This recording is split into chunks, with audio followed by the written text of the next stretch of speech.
They say humans die twice. Once when your heart stops beating, and once when someone says your name for the last time. I disagree with this notion. I do think humans die twice, but I think the first death is instead when your brain thinks its final thought. People get resuscitated all the time. Defibrillators exist. For those unlucky few who have had their hearts cease to beat and live to tell the tale, do they die 3 times? 4? In addition, I believe that the second death takes place when the last thought about you leaves someone's mind. Your family might grieve you for longer than anyone else, but eventually you will fade, unless you make a name for yourself. Now, where am I going with all this? Well, that answer lies within the depths of 4546B. Welcome to the Lost River. See how the stars work around, and they give it all they've got, and they give it all they've got, and you give it all you've got till you drown. See how the brain plays around, and you fall inside a hole you couldn't see, and you fall inside a hole inside of someone. Help me understand what's going on inside my mind. Doctor, I can't tell if I'm not me.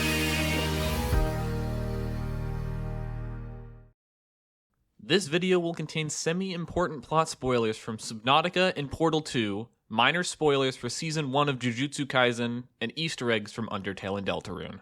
I swear, all of this is relevant. For the uninitiated, the Lost River is perhaps the most intriguing biome in Subnautica. We don't know much about what the crash zone was prior to the Aurora's happy little accident, but all we know about the Lost River creates even more questions. In fact, those questions were so perplexing that players saw fit to create an entire DLC mod amalgamation thing that's so big it hasn't even released yet. Putting aside non-canon material though, the Lost River is a complete mystery box. It's connected to a number of seemingly unrelated biomes. With other cave biomes like the jelly shrooms, the only entrances are in the grassy plateaus, so there's some consistency there. With the river, though, you can get in from the Grand Reef, Bloodkelp Trench, Bloodkelp Death Trap, or even the Bulb Zone. The real meat and potatoes of the place, though, is, well, the place. Who could have seen that coming? The Lost River's atmosphere is a hostile one. Green fog obscures all but what's right in front of you, and acid-like brine runs along the seafloor, immediately sapping the life of whatever was foolish enough to enter it. You're not even safe in your sea moth. It's inhabited by the most vile of beings, including the river prowlers, scavengers built to survive starvation. The focal points of the biome, though, are the enormous skeletons of long-dead leviathans, most of which are incomparable to anything you can find still kicking anywhere on the planet.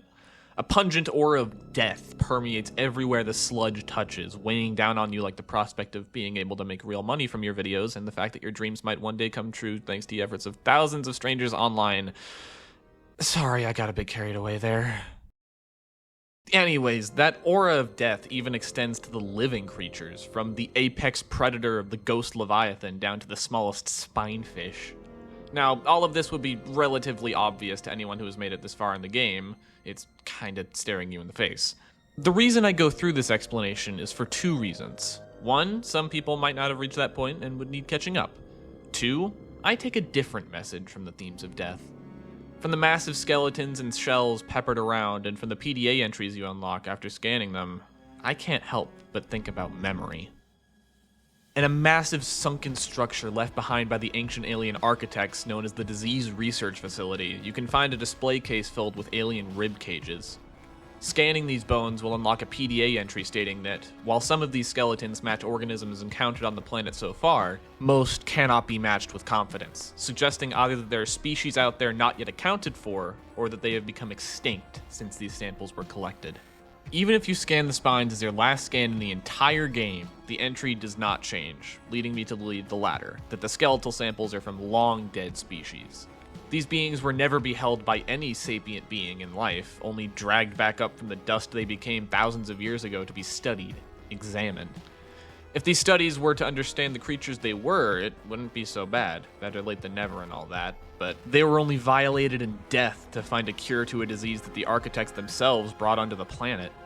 Once it became clear that they were useless to the Kara cause, their bones were shoved into a display case, never to be given a second thought. Now, I ask you this. Does that study's end and the resulting final thought constitute a third death? To elaborate more on this thought, I want to raise a question to all of you. How many people do you remember? I bet a few people come to mind, mainly those close to you, but think more obscure. Old school friends you haven't seen in years, someone you met at the library once and never saw again, your old bus driver, Greg. You remember Greg, right? Yeah. All these people, for all you know, could have already been reduced to memory. For all you know, your one thought could be the only thing standing between them and their final death, their thought death, so to speak. I mean, aside from Greg. Greg's doing fine. In the first season of Jujutsu Kaisen... Wait, hear me out. In the first season of Jujutsu Kaisen, there's one character that I feel plays into those themes of memory, and that is Mahito. If you know the guy, you might be a bit confused, but just hold on. Let me cook.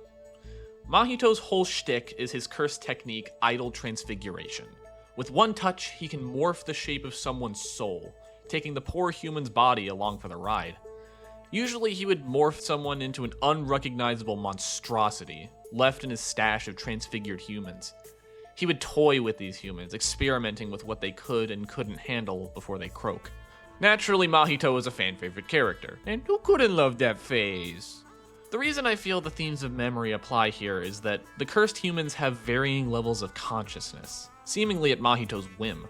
Some, when faced with someone besides their captor, would beg for mercy, either to save them or end them, depending on the victim, seemingly retaining enough humanity to know their predicament and what it means for them. Others, however, seem to be reduced to mindless beasts, ravaging their formerly fellow man until they get ravaged themselves. I wonder every time I see one of the latter type, what is left inside that head? Are there any remnants of who there once was in there? Yuji certainly seems to think so, as he can't bring himself to kill any of them, unless it's absolutely necessary, and even when it does become necessary, it breaks him. I bring this dilemma into the picture here because I think it's up there with the Cybermen from Doctor Who as an example of a question that we'll circle back to later. When does memory cease to be worth saving? Undertale and Deltarune are games that definitely deal with themes of memory, bring it all back to zero and all that, if you know, you know. However, what I want to talk about is something that I bet a lot of people haven't even seen. In Undertale, if you enter a certain room in Waterfall for the first time in a playthrough, there's roughly a 1 in 10 chance compounded with a 20% chance that you'll encounter a strange gray version of Monster Kid. Approaching him, it offers a hypothetical that I've thought about ever since. Have you ever thought about a world where everything is the same, except you don't exist? Everything functions perfectly without you. The thought terrifies me. That monologue has influenced me more than I probably know. Part of why I made a YouTube channel in the first place is to be remembered, to make a difference, and I'm grateful beyond words that I've been able to make the difference I have, but I'm rambling. In most playthroughs of Undertale, the Goner Kid, as it's been known, never exists. Just as it says, the world functions perfectly without it. A similar echo can be heard in Deltarune. If you enter Spamton's shop, you can ask him about a few things, but if you ask him about fear, he has this to say. There's nothing to fear except... Can anyone hear me? Help. Huh? What? No, I didn't hear anything just now. But it sounded like they were talking to you. That voice you heard wasn't just anyone.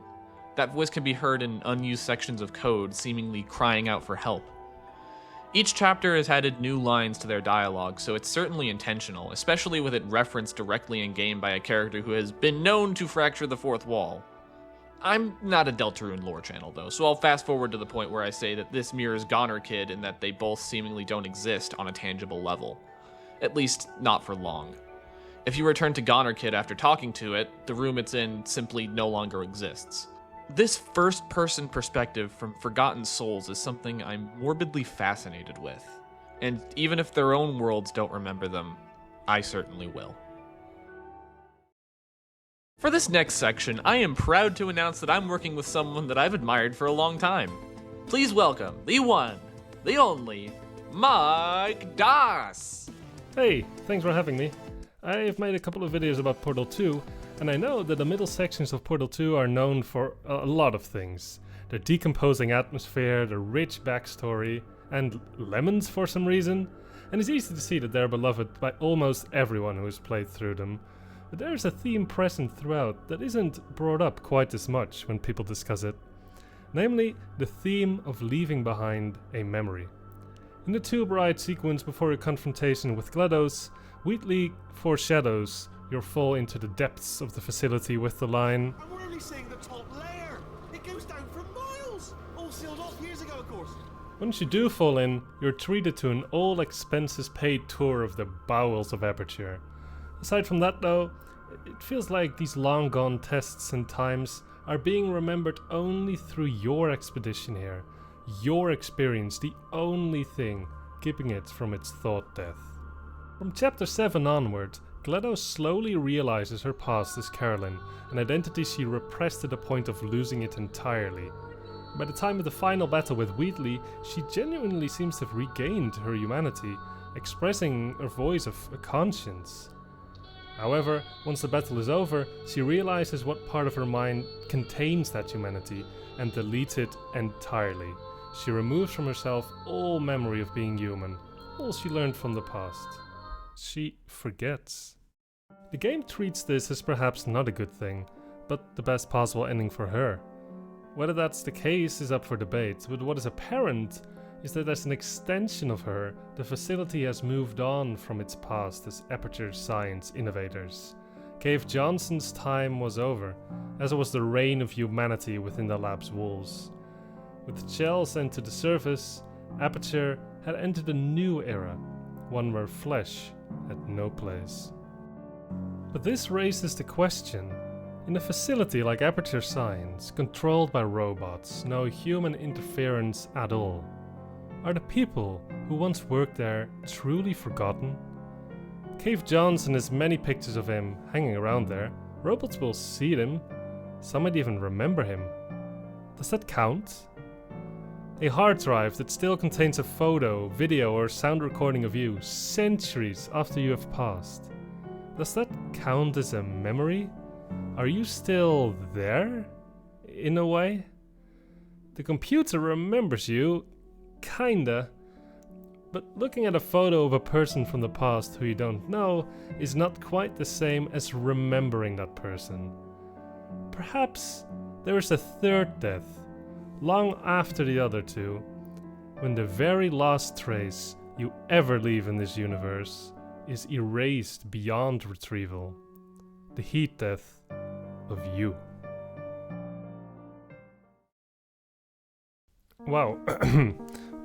Yeah, that got kinda dark there for no reason. Anyway, on my channel, things are typically not that dark. We just talk about some Portal 2 puzzles and stuff, so check it out if you like.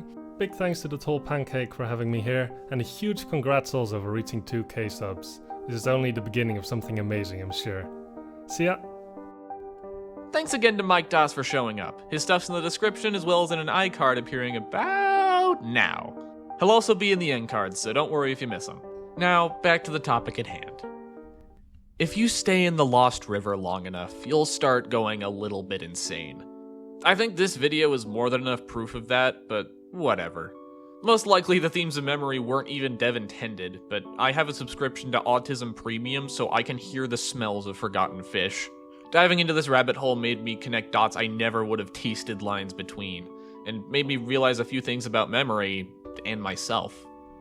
Mahito's victims made me wonder when someone is too late to be saved. The Goner Kid in Unused gave me a glimpse into hopelessness.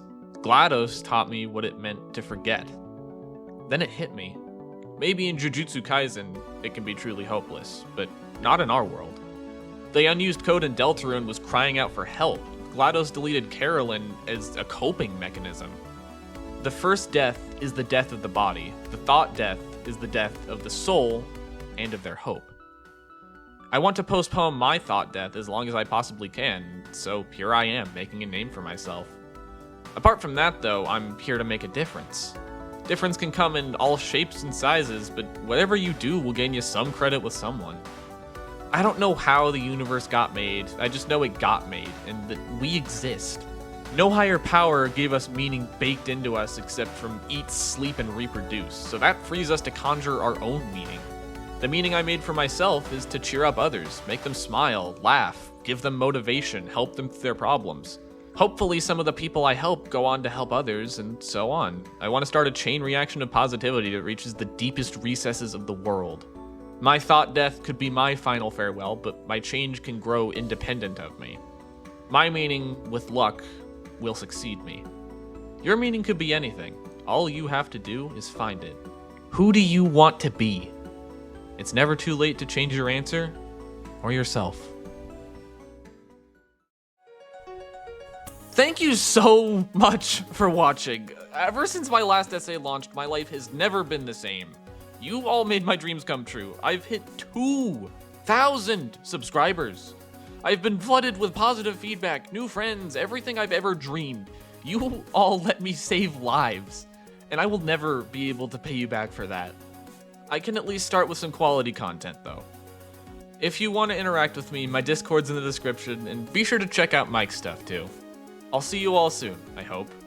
Thank you, and stay tuned.